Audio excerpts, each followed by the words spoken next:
On Tuesday the 5th of September, just 2 months ago, a 23-year-old nurse named Tyrone Taylor was last seen outside of his apartment complex in the city of Dunn in North Carolina, when he mysteriously disappeared.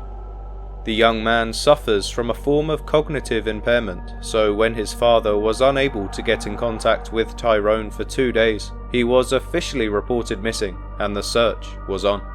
But his family wouldn't have to wait long for an update, as after just 24 hours, the charred remains of Tyrone's Toyota Corolla were found over 15 miles away in Cumberland County, with police strongly believing this was the result of arson. However, despite this major discovery, there have been no further updates to the case for almost 2 months now, which has led many to wonder, could Tyrone Taylor be the next East Coast victim of human trafficking? Tyrone Antonio Lamont Taylor Jr. was born in the year 2000 to his loving parents Amy Ross and Tyrone Taylor Sr. He grew up and lived most of his life in the state of North Carolina, where he ended up residing in the city of Dunn to be near his mother. This was likely due to the fact that he had always struggled with his cognitive abilities and so was very dependent on her during his childhood, developing an unbreakable bond in the process. It should be noted that Tyrone's parents had separated when he was younger, but despite this fact, they were both very much a part of his life growing up, with his father only living a short drive away in Sampson County. So perhaps it was this loving upbringing which would eventually lead Tyrone to apply to nursing school, as this would be a way for him to help people, which according to his mother was all he ever wanted to do.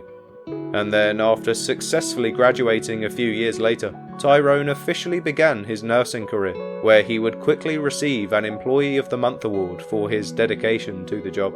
To add to his long list of attributes, Tyrone was also described as the life of the party, who was loved by everybody, and according to his cousin Tashia Taylor, he was an incredibly kind-hearted person who wouldn't hurt a fly.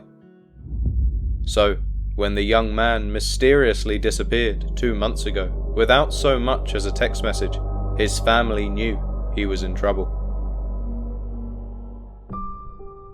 On Tuesday the 5th of September, the 23-year-old man had planned to spend the day with his parents to make the most of his short time off work. So that morning he set off for his father's house in his 2021 Toyota Corolla, and after around an hour he arrived in Sampson County.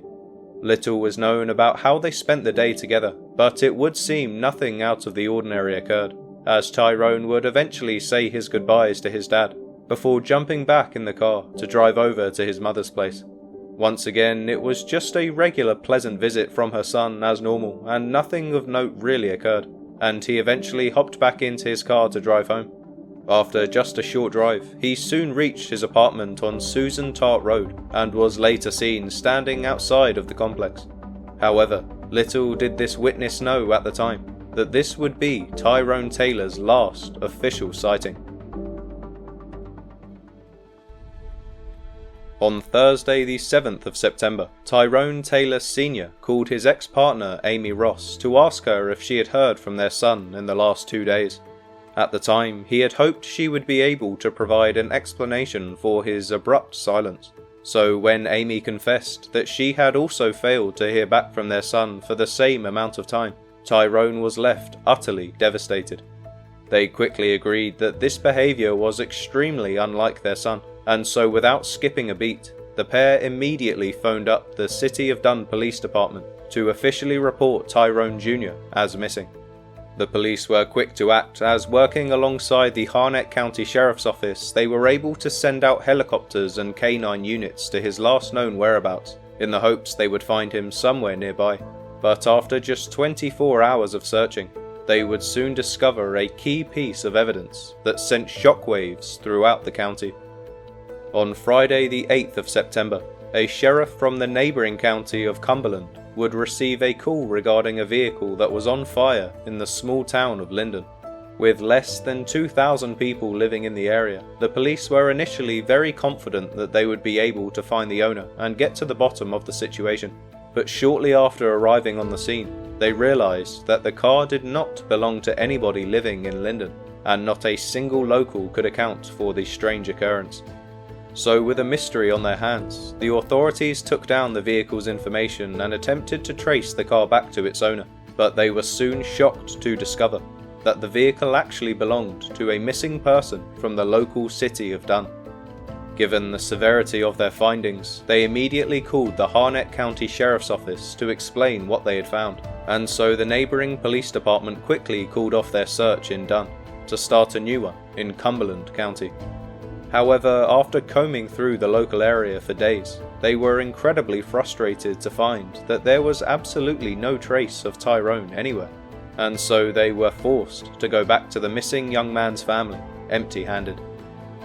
On Saturday the 9th of September, Tyrone's family were devastated to find out that their son's newly purchased car had been found on fire, with the police eventually revealing that they strongly believed arson was involved.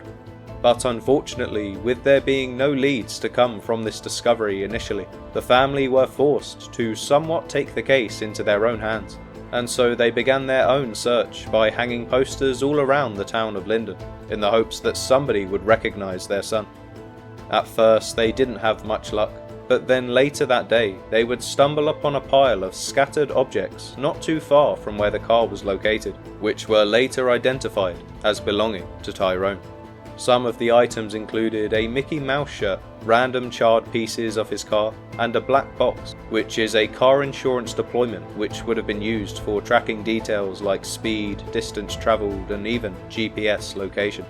So with this update in the case, the family provided the newly found evidence to the police and continued their search, hoping to find more information but also praying that they didn't find any human remains along the way. However, despite this seemingly groundbreaking discovery, the lead eventually went cold, with both Tyrone's family and detectives from multiple police departments failing to discover any further evidence to explain what really happened to the young man. Now, unfortunately, this is all we know about the case for now, but Tyrone's family are refusing to give up the search and are still very much dedicated to raising awareness, in the hopes that somebody from the public will recognise his face and confirm his safety. But given that the young man has now been missing for almost 2 months, his safe return is starting to look more and more unlikely. So with that, let's get into some of the potential theories. Now, usually in these videos I like to start off the theories on a more positive note. However, based on the evidence available, I am seriously struggling to come up with any rational explanation that could result in Tyrone's safety here. Any possible thoughts of faking his own death to go into hiding just don't seem to make any sense, as he would surely know that as soon as the car was checked for remains and nobody was found, everyone would know he is still alive. I suppose you could argue that as Tyrone suffered from a cognitive disability, this may have somehow led him into making an extremely erratic decision. But even then, without any body to inspect, surely this case cannot be anything but nefarious in nature. So with this in mind, let's get into the first theory, which is that Tyrone Taylor may just be another victim of human trafficking from the East Coast. Now, the first thing to note is that if this was in fact the case, Tyrone wouldn't even be the first victim of human trafficking that we have covered on this channel. Over the last 2 months, there have been several cases of possible victims spanning from New York City all the way down to Florida, and for the most part, these cases remain unsolved without so much as a suspect. So with such suspicious crimes going ahead unpunished, you have to question the motive behind these strange attacks, and how these culprits seem to keep getting away with it.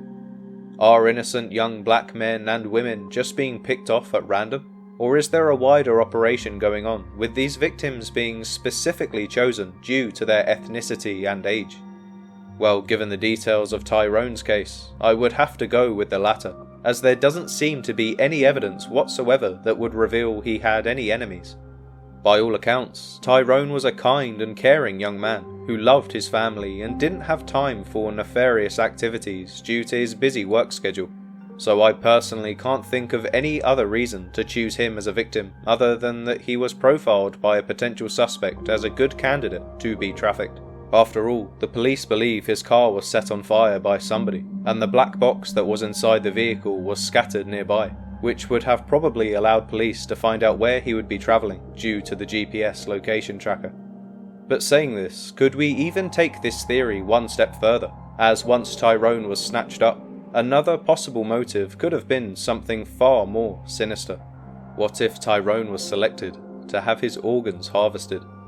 Now, I know this is a truly disturbing scenario to imagine, but given the rate of men disappearing on the East Coast as of late, who share similar characteristics, I wouldn't be too surprised if there was an organised group profiling these men.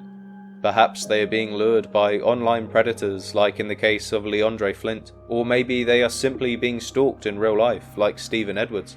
But one way or another, it would seem that these men are being hunted down and kidnapped for a reason. And with the black market being so profitable, this is sadly not an unrealistic possibility. But as always, I should just state that I have absolutely no hard evidence for these theories, and they are merely a product of my own opinions. However, based on the evidence or lack thereof, in the case of Tyrone Taylor, it would seem there aren't a lot of other options here. But until we know for sure, we have to keep searching for this missing young man, so we can help close this case and provide some much needed closure for his family. Anyway, on that note, I think I'll leave this video here, but if you have any theories of your own that you think may explain what really happened to Tyrone Taylor, please leave your comments down below and I will try to address them in the next video. But until then, thank you for watching and make sure to subscribe to the channel if you haven't already. Also, check out the videos on screen now, where I discuss the equally suspicious cases of Leondre Flint and Stephen Edwards, who are two more possible victims of human trafficking that recently disappeared on the East Coast.